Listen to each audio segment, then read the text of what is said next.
Hello everyone, how are you doing? This is MD Tech here for another quick tutorial.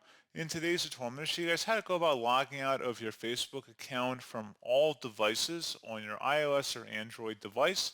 So if you want to sign out of any other sessions that you're presently signed into, in today's tutorial I'm going to have you guys covered. And without further ado, let's go ahead and jump straight into it.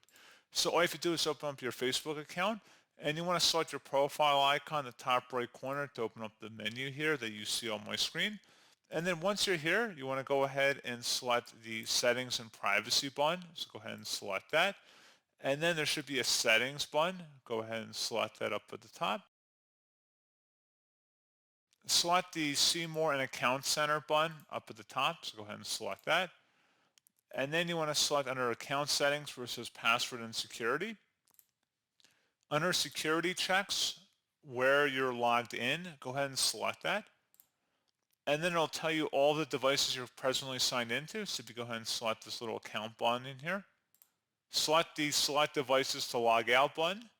And then you can check mark all of them or select all and then select Log Out. And that is all you'd have to do. So pretty straightforward process, guys, on that. And as always, thank you for watching. I do hope that I was able to help you out. And I do look forward to catching you all in the next tutorial. Goodbye.